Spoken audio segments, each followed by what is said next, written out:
Good morning, everyone. Welcome to another episode of Vietnam Innovators. I'm your host, Hảo. Thank you for tuning in and supporting the show. Today's guest is a visitor from Hanoi. He originally hails from the UK and has been all over Asia, working in the likes of Tokyo, Shanghai, Singapore, and Bangkok, and is now in Hanoi as the Chief Retail Banking Group Officer for Techcom Bank. Thank you so much for making your time available, Darren. Yeah, good morning. Nice to be here. It's great to have you. Darren, you have a wealth of experience, no pun intended. Yeah. When I look at the notes about what we're going to speak about today, I have a lot of questions about the insights and case studies about what you and your team can bring to Vietnam. Because here, it's relatively new, but it's fast emerging, and a lot of young people and older people are willing to adopt new technologies. So Techcom Bank being one of the largest banks in Vietnam, a lot of room to play, a lot of room to introduce new technologies, new behaviors, new practices. Let's deep dive into that. So just how about a quick elevator pitch intro about you, Darren, and then we can get started. Yeah, sure. As I said, it's great to be here. I've been in banking for, I should whisper this quietly, 35 years. Okay. I've spent most of that time in larger developed markets, so London, New York, Tokyo. But I've also spent significant time in Shanghai, in Singapore, 6 years or so in Bangkok, in Thailand, and also spent time across Africa and the Middle East. Wow. So. Okay. That's a lot of time. You look very young, though. Thank you very much. You're welcome. We're going to start with some rapid fire questions too, so the audience can get to know you a little bit better, and then we'll get into the podcast today. There's no right or wrong answer, and keep your answers a bit shorter. This is for the 1-minute videos that the internet loves these days. So let's get started. So first question for you, Darren, what brought you to Vietnam? Well, first of all, I've spent 10 years in Southeast Asia already. Mm-hmm. I used to work for a bank where I ran their business in Thailand, Laos, Cambodia, and Myanmar. I also spent significant time in Singapore. So I had a kind of an interesting background across Southeast Asia. I love this part of the world. And when I was heading a bank in Thailand and also in China, what I saw was many of my institutional clients redirecting investment out of those markets into Vietnam. Okay. And so in dialogue with these corporate clients, you kind of got to understand why they were thinking about Vietnam, why sending more investment into Vietnam as opposed to their more traditional markets for different reasons, Thailand and China. And so that was interesting. The opportunity to come back to Vietnam, which at this stage, this part of the world, Southeast Asia, as I said, is really of interest. So it's a great opportunity, and it's exactly the right time to be here. You mentioned in your intro about digitalization and so on. I mean, if you think back sort of 2010, 2012, now 10 years on, and post-COVID, Vietnam is digitizing incredibly fast, and that opens up new opportunities to be able to serve retail customers at scale in this market. And we're kind of there at that point where this change is happening. Yeah. So that's what makes it exciting to be here in Vietnam. It's growing so the right fast. Question is, it's great. Why not Vietnam? Right? Why not indeed? Why not? It's time. I understand that's a motto at Techcom Bank that you've introduced as well. So we'll talk about that in a little bit later. Next question. What excites you about Vietnam? Well, again, I think, look, it's a market right now that is getting a lot of attention. It is a market that is growing at one of the fastest paces of markets around the world. Mm-hmm. The inward investment is significant, but also how Vietnam is starting to be recognized around the world. Let's not forget this week we saw VinFast with its IPO in the US generate a huge amount of interest, becoming the third most valuable auto manufacturer. Right. The opportunities right now and what is happening in Vietnam is exciting. At the same time, if you think about the demographics, it is a sweet spot. Many countries have got more aging populations, but Vietnam has really got a population that is really at the right spot for growth. Okay. If you had to explain to a stranger what you do at Techcom Bank, how would you do it? I try to work with a great team of people to meet customer needs so that they can go spend their time on non-financial matters. They can go and spend time on things that are important to them. We'll take care of the banking aspect. So everyday payments, no problem. If you've got the one-off episodics, you want to buy a house, you want to invest in fixed income, or you want to think about protection for your family, we can handle that for you. But hopefully we can do it in a way that it's quick, it's seamless, it's intuitive, and you don't have to worry. What's a myth about banking that you'd like to debunk today? You know, I was speaking to someone earlier this week, and they said that there's a little bit of history in Vietnam that people kind of say, hold on, I put my money with the bank, and then every time I want to get money out of the bank charges me a little bit here and a little bit there, and that's not really fair. Techcom Bank, a few years ago, we were the first out there with fee-free for everyday banking. And we've just doubled down on that to make sure it truly is fee-free banking for anyone who's got a current account with us. Okay. Most simply, a bank at the end of the day is a place where it should be incredibly safe for you to store your money. Put your money here, access it whenever you want, and we'll take care of it in a very safe way. So I think Techcom Bank, certainly, we're not here to try and take a little bit of money here and there. We want to create value for our clients, and hopefully the value that we create is meaningful for the clients we serve. So the question there is, why aren't they taking my money? They're not. So you guys are not, definitely. Very good. Okay, next question for you, Darren. What makes Techcom Bank different from other banks? Everybody says they're client-centric, right? You can't run any type of business unless you're client-centric. But yeah, this is our 30th anniversary. And this year, in 30 years, I think as I look at Techcom Bank and I really see right at the core of our core values, client centricity is more than just, hey, it's a nice thing to talk about, and then let's go sell products. It's the way we want to run our business. So we have an extensive business segments team that is constantly doing customer research, really trying to deep dive into what do customers need, and it's not big groups of customers. What do 12 million retail customers need? No. We break it down into segments and into individual personas, and then we deep dive into what each of these different personas really needs, and what are their current pain points, and what are their journeys, their everyday journeys, so they can access what they need, when they want it, how they want it, wherever they want it. And that's what we want to provide. We want to deliver the very best solutions and offerings that we can in this marketplace, but in a way that it really is tailored specifically to different types of individuals. And we're investing a significant amount of money into technology to enable that. You know, you go back 50 years, banking was where you'd walk into a branch, you'd get to know the branch manager, they would know you, and there was a personal relationship that would develop over time. That was banking. You can't do that at scale. And that's where data, digital technology enables that hyper-personalization at scale. And so, you know, we're working with AWS in Singapore and putting a lot of our infrastructure and technology into the cloud. We've just deployed the Salesforce CRM for our frontline staff, which is leading technology around the world. We're the only bank in Vietnam to deploy Adobe Analytics as our marketing tech stack. We've built a data warehouse that enables us now to get some really smart people to do lots of modeling and create these models that enable us to identify what each of our customers are wanting. And through the other technology that we've deployed and are deploying, we're now able to nudge customers, hopefully with something that is meaningful, relevant, when they want it, how they want it, in their channel of choice. That's the difference of Techcom Bank. Talking about innovation, what's one innovation at Techcom Bank that you're particularly proud of? Well, innovation is kind of a broad subject. I'm actually proud of many of the different things. I'm actually proud of the way the team rolled out a new Techcom Bank mobile banking application last year. It's very fresh. It looks very different. The interfaces are incredibly intuitive. You know, people talk about their mobile phones. You take an Apple iPhone and you kind of like that white box, and you open it up and it's got a little smell that you're familiar with. You take it out, you turn it on, no one looks for the manual. You turn it on, it works, and you kind of know how to use it. Well, that's our mobile banking app. You turn it on and you don't have to ask, oh, how do I do this, how do I do that? You just explore a little and you can find everything that you possibly need, information you need, services you need, access to solutions that you need. And it's being done in a way that the UI UX is really very seamless and intuitive for our customers. But there are so many examples of innovation that are happening every single day at Techcom Bank, big and small.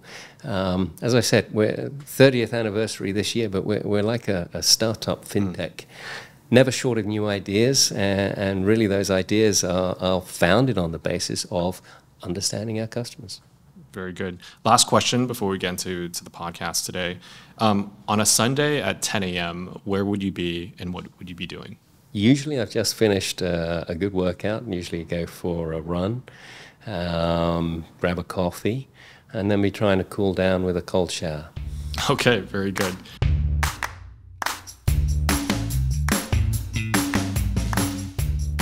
Let's dive into today's podcast, Darren. I think, as I mentioned earlier, you have a wealth of kind of insights and case studies from all around Asia.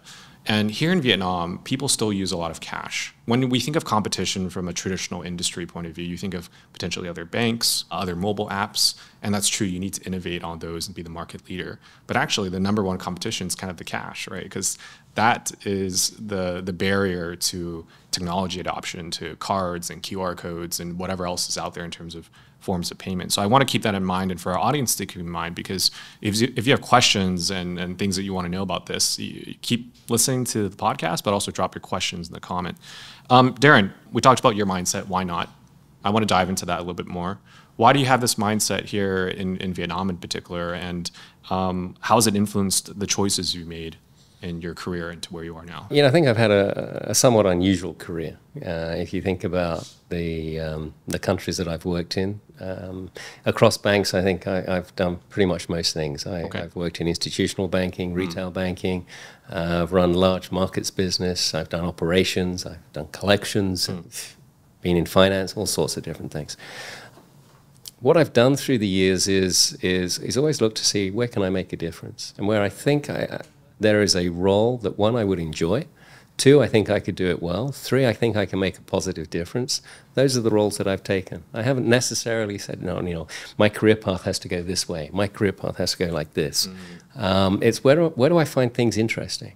And so as a result, it's taken me from everywhere. It's taken me from Kenya in Africa through to Tokyo. It's taken me from Islamabad in Pakistan to Bangkok and to Myanmar and all sorts of other places. That journey itself has been kind of interesting for me. And that's where this why not sort of mentality comes. Why not? Let's try that. And when you think you get to a point where you say, you know what, it's okay. This is now running pretty well. It's time for somebody else to take it on and see what they can do. That's when you say, okay, enough is enough. Time to move on to something else. And just look at it this way. If you think you spend about 1/3 of your life sleeping, imagine that. 30% of your life asleep. You spend another 30% of your life where you're kind of too young or too old to be fully able to enjoy life. So that middle 30 to 40% of your life is when you can be really active and engaged. And you spend that majority of that is really working. So you need to enjoy what you do. And you need to feel that you're doing something positive and making a difference. So why not? Yeah. Having a purpose and knowing what your impact can be, that's really important. I'm going to switch gears a little bit to your role, Chief Head of Retail Banking in Vietnam. Chief Retail Banking Group Officer. There you go. It's a mouthful. Yes. It's one of the biggest, I'm sure, in terms of the offerings at Techcom Bank as well, reaches millions of customers. I'd like for you to kind of touch base about how you think about innovation for the offerings in relation to the evolving financial landscape. For instance, one of your colleagues, I believe she's the head of content at Techcom Bank, she posted this morning about how she moved from Ho Chi Minh City to Hanoi, and she was pleasantly surprised by how the proliferation of QR codes was everywhere in Hanoi compared to Ho Chi Minh City, where cards were much higher adoption. So she was telling me as well, like the digital app of Techcom Bank, she thinks it's going to be a monster in Hanoi because people love using the QR code there. So anyways, I just wanted to give that little context. Would love for you to share more about how you approach innovation given how rapidly changing the landscape is. So let's talk about that. You said at the beginning, right? Cash. We're really competing against cash, and that's exactly what our deputy chairman says all the time. Our main competitor is not another bank. our main competitor is cash. How do we take cash out of the system? Yep. And how do we compete to be better than cash? Now, first of all, I challenge anybody to just go onto Google and look up how many viruses and bacteria you get on the average cash bill. Right? That in itself should scare people. It's pretty nasty what you can catch from cash, but put that to one side. Sure. Right? Yeah, cash is traditionally it's been used for many years in coin form or paper form, and people are comfortable with that.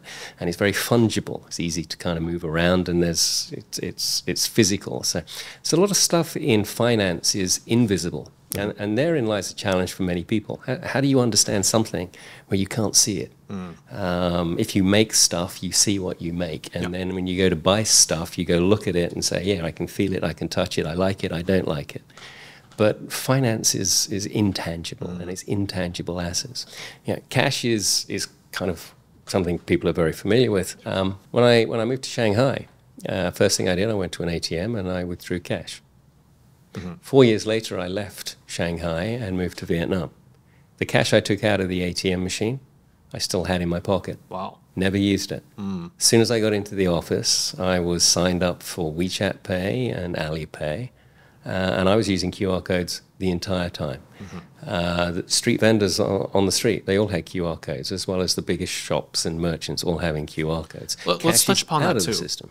How about cards? I mean, that's like the main form of payment for the average, let's say, white-collar worker nowadays. Like they cash into something more a bit flexible, I guess you could say. And there's credit cards, debit cards. How was your experience in China using cards? Was that adopted at all? Well, only Union Pay. Okay. Visa and MasterCard, those networks are not accepted present in China. So Union Pay. It was easy to use a Union Pay card in bigger retail merchants, small shops now, right? But what people generally did for just everyday easy spending, it's QR payments. It's very simple. Open up the app, scan, done. So Techcom Bank's future, it sees its future in the whole system to pioneer the adoption of the mobile app, let's say, QR code. Well, when it comes to payments, we've taken a view that we will enable all of our customers to make payments in any form factor that they want to make payment in. It doesn't matter. Yep. We will just provide access to whatever you want. We're not going to say, hey, come to Techcom Bank, you have to use a debit card, or it has to be a Visa debit card, or you have to use our QR code. No. If you want to have a wallet, we're connected to the wallet. You can move money into your wallet, out of your wallet, and you can make payments through your wallet. That's okay too. Really, it's your choice.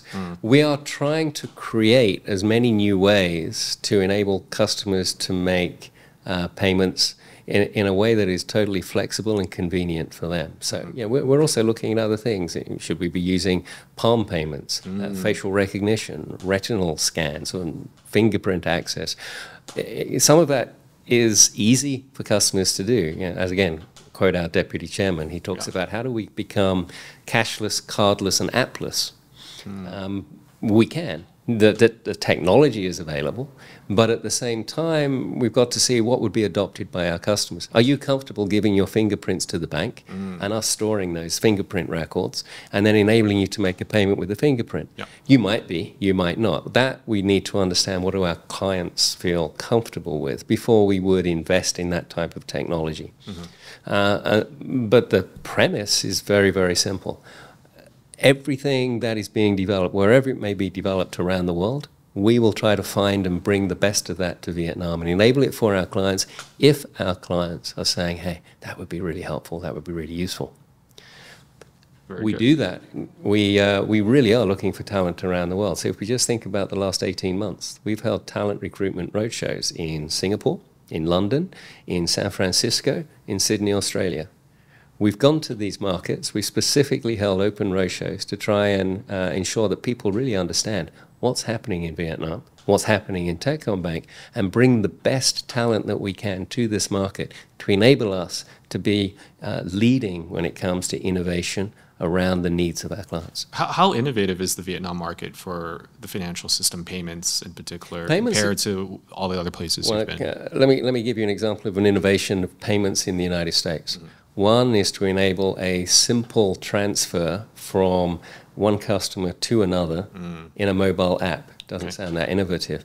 A bigger innovation is that when you receive a check, do people in Vietnam even know what checks are? Because people in Asia haven't used checks for, what, I don't know, 10, 20 years. But anyway, people in the US still make check payments. When you get your check, you can scan the check through your mobile app so the funds get deposited into your current account. That's innovation in the US. That doesn't really feel like innovation. That's like taking really old legacy processes and just digitizing them. That's not digitalization. Yeah. Okay. What's happening in Vietnam is very different. And that's exciting. Vietnam really now over the last few years has started to shift from following others to leading others. And so the innovation that is happening in the payment space and in other aspects of financial services sector is actually pretty advanced. In terms of what the financial system is able to deliver, that's not as advanced as some other markets. But where we are able to deliver financial service solutions here, we're trying to find ways to do it in the most advanced ways possible. Okay. You mentioned that you guys cover all types of customer needs. And I'm sure you have a variety of different customers themselves as well. We have a term here, we often hear the phrase in Vietnam especially, money never sleeps. I'd love for you to address how Techcom Bank and your team in particular on the retail banking side addresses all these customer needs across so many different spectrums. Where do you start and where do you end and where does it end? Well, you know, I kind of look at it, split it into two areas. One, payments. Why do people put their money into a bank? They put it into a bank because it's safer than putting it under the mattress. Yep. And they want to be able to access it whenever they can. So if we can enable a safe way for customers to store their money and then get access to it as easily as possible whenever they want, however they want, that's one aspect of our retail banking. Yep. And that covers the needs of, potentially that can cover the needs of everybody in the market. However, this is a market where wealth is growing and accumulating. GDP per capita grew last year around 10%. It's still relatively low, about $4,100, but it's growing faster. By 2030, I think they estimate it to be something like 7,500. With that growth in wealth, people start to have funds that exceed their daily payment needs. And so how do you help people put that money into something that is able to generate additional returns? And so that starts to be the wealth side of the business. Let's talk about that. Retail banking, and you've just mentioned a very key term, wealth, which we talked about in relation to your experience. But talking about the context of banking and how Vietnamese perceive wealth, how is that perceived in Vietnam, like wealth management, wealth creation, but also what is considered being wealthy? Like when you guys at Techcom Bank communicate wealth management, what does that mean for customers in Vietnam? Are they in the affluent sector group or like aspiring affluent? Maybe you can paint that picture. Well, I think everybody is slightly different. But at a basic level, if you have funds in excess of what your everyday spending needs are, you've started to accumulate a level of wealth. Now that wealth goes from a very, very low level to an extremely high level, to up to today, the wealthiest man in Vietnam is number 32 on Forbes list. Right. I didn't check where the share price was on Friday, so yeah, give or take, somewhere on that list, right? Big extremes. If we look from 2017 to 22, people with wealth at a level of $1 million or more has been growing at about 70%. Is that the highest in the world or one of the highest? It's one of the highest. Okay. By contrast, take Thailand. I think that was growing at about 24% through the same period. In terms of numbers, what does that mean though? You know, population of 100 million. Well, how many people? It's about 70,000 people in Vietnam as of 2022. Thailand was about 95,000 people. And as we look out through the next few years, Vietnam's expected to grow at that level of wealth, something close to around 60%, about 112,000 people. Okay. And again, Thailand growing slightly less, but absolute numbers still slightly more. Once you go beyond 1 million, take another threshold, 30 million. Yeah. Yeah, here in Vietnam, we're talking about, while the growth has been great, 81% over the same period, but it's only 1,100 people, very small. Slightly higher than Thailand, actually, 940. estimated in Thailand. Yeah, a bit of a side question too, that wealth creation, is it being mostly from the older generations or the newer generations that are starting work today? Like, where is that wealth creation coming from? The wealth creation as it is largely from people now who are in their 40s, 50s. You think about Vietnam's status, and it really started from, 1986 or so, where there were some changes, fundamental changes. Yep. And from that's enabled people over the last, 30, 40 years, whatever that is, to be able, through their own creativity, their ideas, their business skills, acumen, whatever, to create opportunities to grow wealth. With that wealth creation, you could say that the products around wealth management have been fairly underdeveloped in the past because the market just hasn't been that large. Now you're mentioning 60% growth in a few years. That's massive. There's a lot of... It is, but still relatively small numbers. Okay. So, the challenge is, there's a number of different challenges. One, Vietnam is a managed economy. As part of that managed economy, like others at this stage of its development, they are also very careful in terms of how the exchange rate is managed. That has implications in terms of the cost of exports. And obviously, if the currency becomes too strong, exporting to the world increases the price of exports from Vietnam and could be non-competitive. Flip side of it is, Vietnam also has to import. So if the exchange rate is in slightly different space, then imports become too expensive, and that also is a problem for the economy. So there are constraints, and money doesn't flow freely outside of Vietnam. So what can you invest in? So the asset classes here, people put money into their business. And that's a key part of where money goes. People put money into real estate and into land. And people have traditionally put money into gold. Those have been three areas of wealth that people with wealth have been able to put money in to grow wealth further. Are there new wealth management products coming out soon that you see in the next few years that potentially... Well, there are already. There start to be more investment products. So, we obviously equities through TCBS, our securities entity. Customers can invest directly into equities, TCBS has it's like somewhere between 7 to 10% market share already, and about 540 trillion of equity AUMs. It's pretty sizable. So that is an asset class that clearly has been growing. Fixed income too. Techcom Bank and TCBS, through our value chain with our institutional clients, we've created a dominant market share in bonds and fixed income, and that's an alternative to traditional bank manufactured products like time deposits, where you get a fixed interest rate. Well, with a bond, you get a fixed interest rate over a certain tenor, but what you're taking a little bit of liquidity risk, and you're taking credit issuer risk. And so as a result, you're getting a slightly higher potential return as long as you're comfortable with those risks. And therein lies the problem of wealth management in Vietnam.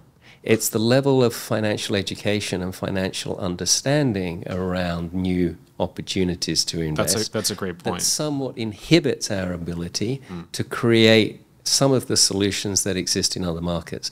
We have to keep pace with financial capability because customers have to understand the different risks. You can't assume that a bond is just like a time deposit, it just pays a high level of interest. It only pays a higher level of interest because it has a different risk profile, and you have to understand that. So we need the skills in our own team to be able to explain that to clients so that they fully understand. And clients also need to be receptive to understanding that, typically any customer, you ask them, hey, what sort of product would you like? Well, I want one that pays the highest possible or generates the highest possible return, has no liquidity risk, and has no loss of principal risk. Okay, but even if you take out a time deposit, you're taking some level of risk because you're taking risk on the underlying financial institution that issues the time deposit. How do we help customers actually understand risk and return? And other than technically, they say US government bonds are the only risk-free financial instrument around the world, questionable with the recent rating of the US government. But outside of that, everything has a relative risk. And so wealth management and the advances in wealth management have to keep pace with the financial education and financial capability of retail customers in the market. Yeah, given your team's current understanding of that level of education, what are you guys doing in relation to that? And why are you doing that, or why not? Yeah. Well, you know, I would say that Techcom Bank is already the leading wealth manager in this market. Between Techcom Bank and our securities entity, we've got 1,100 trillion. I don't know what you say after a trillion. Yeah, so 1,100 trillion. There's a lot of zeros in assets under management for our clients. I mean, that is significant. But the asset classes that we really provide for our customers is real estate investing through our developer clients, where we have a close relationship with the top developers in this market. It is our own bank manufactured products, simple savings products, regular savings, time deposits, CDs, etc. And then we also provide access to bonds, which are distributed on behalf of our wholesale bank clients through the securities entity to our retail clients. And then equities provided through TCBS. These are the four big asset classes. And then wrapped around all of that, we provide protection solutions. So those who have longer-term protection needs, thinking about life assurance, etc., that we provide through our partner Manulife as a full spectrum set of wealth management solutions here. Now, that said, there are some clients that have needs beyond that, those asset classes. And let's talk about that too. What's going to drive a lot of the wealth management success and sustainability of it are these new business owners, these entrepreneurs who are building their wealth and diversifying it in other types of products. So you mentioned like land and gold has historically been the center of it, term deposits. And those will still be great, but of course they have risk profiles, and we see the economic situation today, a lot of uncertainty about the real estate market. I think it's still a great investment, but a lot of people don't. And I mean, what do I know? It's about the education of these future products. So my question for you is, could you provide some examples of how Techcom Bank's clients have made a lasting impact through differentiated wealth management practices like the ones you've mentioned? I'd love for you to highlight a couple of examples there. Well, I think first of all, let's step back a little bit. Yes, entrepreneurs. Most of our clients are entrepreneurs. If you think about the affluent classes in Vietnam, many of them are affluent not because they're salaried, but because they've got businesses. Even salaried individuals these days have side businesses, and obviously the internet is great for helping with that. So yeah.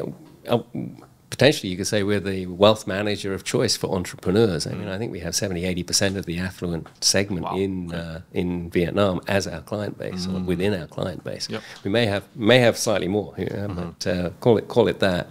And as entrepreneurs, they're all generating. If you think about what they're doing through their businesses, they're creating employment. Through employment, they're creating salaries and wages, which then get consumed back into the economy, which creates more demand, and through that demand creates new opportunities for new businesses and or job growth. It's a virtuous cycle of growth, which you see is why Vietnam, and one of the reasons why Vietnam has such a high GDP growth rate.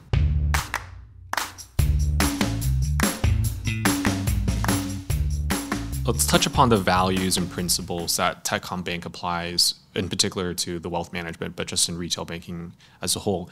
70–80% of entrepreneurs choose Techcom Bank if they're in a certain affluent class, as you mentioned.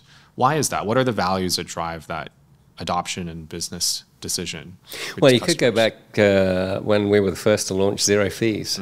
Zero fees and 1% cash back on a debit card. Back in those days, banks were charging fees for this and that. And Techcom Bank, I said, that's just not right. So let's eliminate those fees. That got us a lot of customers in. But at the same time, we also were seeing that customers, as wealth is growing, we've got to find an outlet for that wealth. And so our real estate offerings really became market leading. And I think as a result, we have driven significant value for many of our customers through the opportunities to invest right at the beginning into market-leading developments. You said earlier there's been some trouble with the real estate market. There's trouble everywhere with real estate market. It is not something that grows consistently over time. We all thought it did. When I was growing up, everybody thought real estate prices would never dropped, and then suddenly in London they did drop, and it shocked everybody. The US financial crisis, actually two of them, have been related to property and property price value declines. And we've had a little bit of uncertainty here over the last few months in Vietnam. But if you look beyond the short term, what you actually see is a population that has insufficient high-quality housing.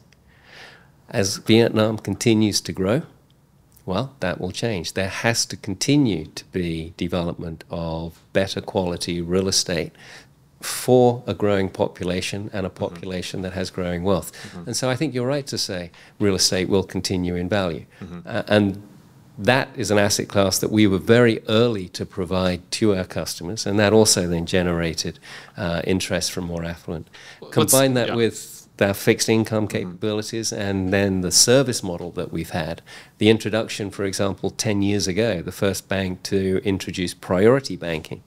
It's put it all together, and what is it? It's market-leading offerings delivered in a way that is very seamless and intuitive and provides cost value to an individual consumer in a service model that they like.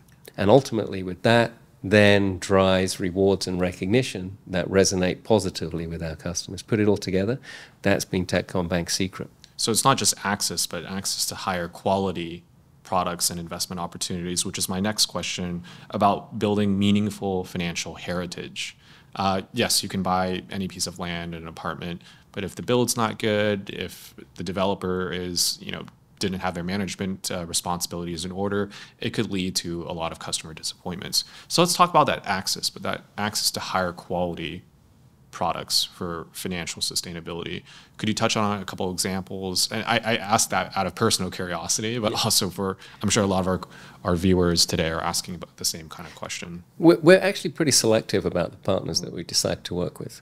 And so when we choose partners, whether they're big or small, we do a lot of due diligence around them. Okay. So when it comes in the real estate space, companies like Vin Homes, Masterise Homes have been key partners for us, and that's helped in the real estate space.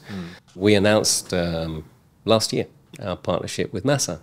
Okay. And in that partnership, in the WinLife ecosystem, we decided to embed ourselves because we felt Masan and Win Commerce, etc., is a very strong FMCG partner with which we could create real value and synergies between Techcom Bank and the Win stores. It's 3,500 odd across the country.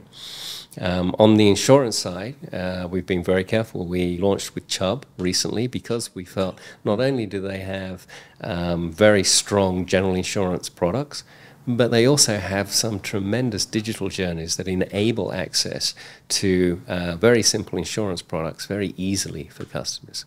But then others, one of the first banks here in Vietnam to sync up with Apple Pay. Just recently launched. Yep. It's been hugely successful.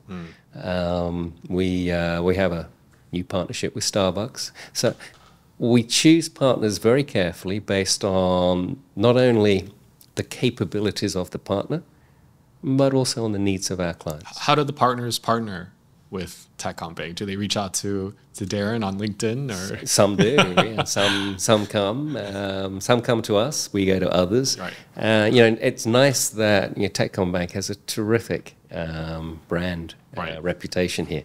Yeah. Actually, brand value is 1.4 billion, if I remember correctly, and one of the top valued financial brands in Vietnam. I want to talk about the partnerships because you mentioned a couple names, and I think they're all very well known. Starbucks, that was unexpected, but I'm not surprised either. I think they're a great brand, and so is Techcom Bank. I'm amazed how many people like to upsize their coffee. Yeah. I think they've done it. We actually have a podcast with the CEO of Starbucks Vietnam coming out very soon, so stay tuned for that. Say how you should have a coffee here. No, exactly. Maybe she can sponsor the show. But I'd love to get your kind of perspective on what makes a good partner. I think you named a couple names, and not surprising. I think they all stand out in some way. But what are the values that drive a partnership in your mind and your team's mind? Actually, to be honest, I think that goes back to my 8 years in Japan. I had worked for a US financial institution for many years, and the US has a certain business dynamic. When you go to find a partner, you try to maximize the value you can get out of that partnership. Whereas in Japan, it's very different. It's about really making sure that there is not maximum value for you, but there's fair economics for both parties. And what I've seen over the years that when you work with partners and you work in a way that both both sides in the partnership feel that they are getting fair economics and positive outcomes, that's the best partnership. If any side in a partnership feels that they're being taken advantage of, it never works. It always leads to failure. I agree with you. I have a model myself at Vietcetera where any sort of relationship, partnership externally or internally with coworkers and all that, it has to be a win-win. If it's a win-lose, like too much, like one benefits more than the other, then of course it's not sustainable, right? And I think even on my side, let's say we have a partnership, which not quite yet, but we're on this podcast. Your side commercially, whatever, wins a lot, but I don't, or vice versa.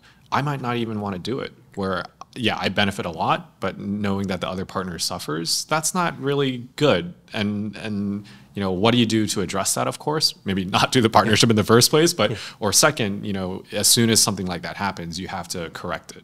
And I think having those expectations together as partners is excellent. I think the brands can only do so much. I think that's 90% of the job, but that 10% of understanding about outcomes as well is going to make that work. And great to hear that you guys have thought about that, and at least on the retail banking side have been very precise in those kind of partnerships. So awesome. Great to hear that, Darren. I would love to also talk about some practical advice and strategies. I think you know, if you're a typical Vietnamese family here in Vietnam, buy land, that's the first thing you do, or buy an apartment or get some gold or whatever it might be.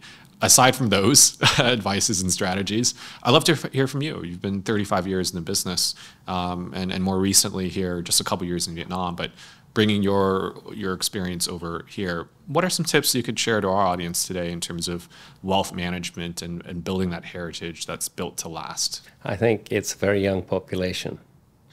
Which is too long in cryptocurrency. Okay. Yeah. Yeah, I was reading somewhere it's like top 5 market in the world or something. It's a little bit too imbalanced, do you think? It's a little imbalanced. Okay. In the short term, actually it's a little speculative. Right? And if you've got a very high risk profile and you want to be speculative, that's fine. You can put a portion of your wealth to one side and say, hey, this is going to be my play money. And be prepared. You can get great returns, but be prepared to also lose it, potentially lose it all. Don't put, you've got your last, I don't know, 500 million dong. Don't put that last 500 million dong into Bitcoin, thinking you're going to double it to $1 trillion and life is going to be good again. It might not. So 250. Even though it's a little too much for you. Anyways, not financial advice. No financial advice. Yeah, just some. I'm not a CFA. I'm not a licensed investment advisor. So take what I say with a pinch of salt. However, think about, first of all, are you thinking long term or are you thinking short term? If it's short term, you can have a very different sort of attitude compared to long term. If it's long term, you've got to be really careful. Don't time the market. Really don't time the market. And don't think, oh, this is going up. So many people see equities. Equity price is going up. Oh, I need to buy. And then equity price is going down. Oh, I need to sell. Well, actually, all you're doing is losing money. You're going to end up buying high and selling low, and that's exactly the opposite of what you should be doing. So think about how much money do you want to put at risk? How much you put $100 in? Are you prepared to lose $0? Are you prepared to lose $10, $20, $50? How much before you say, oh, actually, I don't want to do that? Right. Once you understand that, then you can start to think about how you build a more balanced portfolio and how much is weighted into higher risk asset classes versus lower risk asset classes. Think about what your financial needs are, not just your short-term spending needs, but what are the things coming up on the horizon? Are you expecting to have a family? Are you expecting to have 1 or 2 children? The cost of looking after those children is clearly going to have an impact on your financial capabilities, and you need to plan for that. If something was to happen, well, how do you ensure that the obligations and the needs of your family can be taken care of in the event that you're not there or not able to work to take care of the family? You've got to put all of this together and then decide how much you put in land, which could be relatively illiquid right now. People who invested in a lot of real estate last year, prices have come down in some of those developments. It's becoming a lot harder to sell than it traditionally used to be. So there's a little bit of a liquidity squeeze at this point. Bonds last year, second half of last year, there was some dislocation of the bond market. So buyers were not plentiful. And as a result, people wanted to sell because they needed access to liquidity. They were finding the only way to sell is at a relatively large discount. It means they're taking a haircut and they're taking a loss. Right. They could have still held to maturity. They would have continued to get their coupon, would have been fine. But if suddenly you need to sell because you need that liquidity, well, then you're subject to the vagaries of the market and where the market is. So, You've got to think of all these things together. Yeah, great practical tips and So food for thought. I didn't give you a single equity But name, not financial advice, exactly. Techcom Bank's doing really well there. Okay, very good. I'll take a look. I also kind of want to answer this question myself because it actually just, we got a lot of comments on this show and various other shows. We have another one related to personal finance, and they're always asking for our guests like you to kind of talk about that, or even me. And, for those of you listening, for myself at least, I recently adopted, I've known it for a long time, but more serious about it, is how to live a rich life. But not rich in terms of, and wealth is kind of the same thing. It's not about how much money you have. That is, of course, important, but it's not about the number. It's about what kind of life you want to live and then building your financial planning around that. So for instance, when you mention, buying land or buying this, for like me, I know what my answer is about it, and I won't share it today, but I'll share it for next time. And as a result, I have made a conscious decision where I may not or will save money for that. I'm not going to disclose on this show. But I think that's a nice frame. I just wanted to share that because you mentioned very similar tones. How do you see your life being? Is it what kind of wealth or what kind of rich life you want to live and build around that? So, well, actually, we launched here in Ho Chi Minh last year, just a year ago. Inspire, and Inspire is a whole tier. We call them branded tiers. Inspire, Priority, and Private are our branded tiers. Inspire there is for a generation generally aged in their mid-20s to late 30s, and it's about experiences, wanting to live their life on their terms. It doesn't mean to say that they don't still have some traditional Vietnamese values, family values and others, but they don't necessarily want to live their life in exactly the same way as their parents did, their grandparents or their great-grandparents. Maybe they've always wanted to play music. That means they don't necessarily want to work in agriculture. Maybe they wanted to travel the world and they want to spend some time getting experiences outside of Vietnam. Maybe there's some other things that they would like to do. Inspire is about enabling our customers to personalize their financial experiences with us, but ultimately to enable them to pursue their own path. It's called Live Life Richly. Okay. And that's about enabling our clients to enjoy the richness of life, the very small moments that bring immense joy. And that's what we're trying to do with Inspire. And that is the inspiration for why not. Very good. Like having that Starbucks coffee every morning. I was not paid for that. I have two last questions for you, Darren. The last, you kind of touched upon it, but I would love to see if you could share perhaps a precise example about some success stories of these Techcom clients, either the ones that have been with for 30 years or even more recently, the last 2, as these new products have launched, for example. Have there been any highlights of outstanding results you've seen in terms of wealth creation or repositioning of their wealth management and thinking? Could you highlight a couple of examples? I don't think I can name names. I can't name names. No, confidentiality. Sure. But if I think, as a good banker should. As I think about how we're focused on delivering for our clients, and I said we've got a lot of entrepreneurs, running small businesses and so on, small businesses growing into large businesses.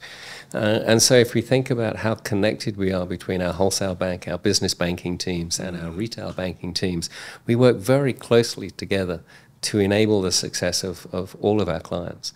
And what we can see is very clearly over the 30 years, a significant number of our individual clients starting up small businesses, growing those small businesses, ultimately some of those small businesses becoming very large businesses.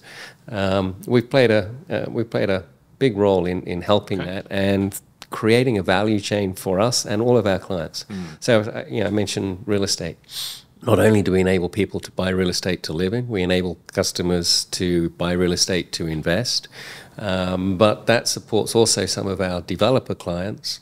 As we have a great customer base, it helps them move more real estate property, and it also enables them, as they issue bonds, for us to go back to more affluent clients and say, here's an investment asset that may suit your needs. And so it's all interconnected, and that creates value and success stories. Okay, an ecosystem, quite a few, not just retail banking, but a lot more. Thank you, Darren, for sharing your insights today. I have one last question for you. It's not about banking. It's actually about other stuff. So on the show, we have experts of all kinds, from banking to real estate to airlines to media, whatever it might be. And the thing is, as a business leader, you'd like to know a little bit more outside of your industry to make yourself a little bit better at what you do, or just out of personal interest. So for example, our last guest mentioned that they'd love to know more about sustainability, specifically about water. How does that, people read about the Mekong Delta and how there's less rain than normal, that kind of stuff. And they just don't know about it out of personal curiosity. Anyways, we've had tons of different type of answers. So I think in your case, you know a lot about banking, but maybe there's something you don't know about that could make your job a lot better.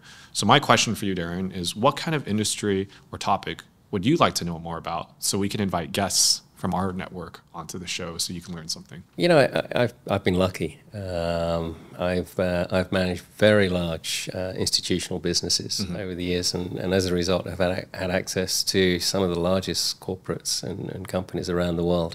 I've been very curious, and curiosity, all of us need to be curious. If we really want to explore this world, we can't have a closed mind. And I think, you know, depends on whoever or whatever business that I've been working with. I've been really intrigued to learn much more about them. So right now we talk about sustainability. As a fantastic client of mine once was Indorama, based out of Thailand, and into the plastics field. But the amount of work that they're doing in sustainability and in terms of being able to turn their businesses into one where the waste products can be recycled, etc. It's incredible what they're doing. Bamboo was another. Who think coal mining, right? But bamboo, green coal, and other things that they're doing in Indonesia are really quite fascinating. When I was in Tokyo, we obviously used to have a lot of earthquakes, and I was there through the very significant earthquake of March 11th, 2011. Which tsunami, then led to I believe, right? Tsunami, Fukushima, right. And the nuclear reactor meltdown. I became a real expert on nuclear hazard. I became an expert on microsieverts and how much radiation you could take, what things gave you radiation, how to protect against radiation, etc. There's so many interesting things in this world. So I think whatever you want to talk about, people will be interested as long as they're curious. Okay, well, very good. If you have any expertise in one of the ones that you mentioned there from Darren, drop your comments in the comment section below. I'm sure our team would love to hear from you. Darren, it's been a pleasure to learn from you about starting with retail banking, but the whole ecosystem about wealth management and about the future of financial services in Vietnam. I'm sure Techcom Bank has a long way to go, but it's building those blocks already, and it will grow as Vietnam grows. So thank you for those insights, and let's see where Techcom Bank takes us. So, thank you very much. Yeah, it's been a pleasure. Thank you, everyone, for tuning in for another episode of Vietnam Innovators. Without you, week in and week out, the show would not be possible. So keep tuning in, subscribe, like, and comment, and we'd love to hear from our community. See you guys next time. Bye. Từ xa xưa, biểu tượng tứ quý đã bắt rễ vào nguồn cội văn hóa Việt, đại diện cho những giá trị được trọng vọng nhất. Trường tồn vững chãi như tùng, cốt cách kiêu hãnh như cúc, mạnh mẽ sinh sôi như trúc, cao sang phú quý như mai. Mang tinh thần của tứ quý, một dịch vụ ngân hàng đã ra đời để trân trọng những giá trị tạo nên các vĩ nhân. Techcom Bank Private, một gói giải pháp toàn diện trân quý những nhu cầu riêng biệt của quý khách, liên kết các chuyên môn tài chính để khai mở những cơ hội đầu tư, không chỉ để sinh sôi tài sản, mà còn để những giá trị quý khách coi là quan trọng nhất được nảy lộc vượt nhiều thế hệ. Techcom Bank Private, giá trị sinh sôi, nảy lộc vượt thời, hãy đón chờ.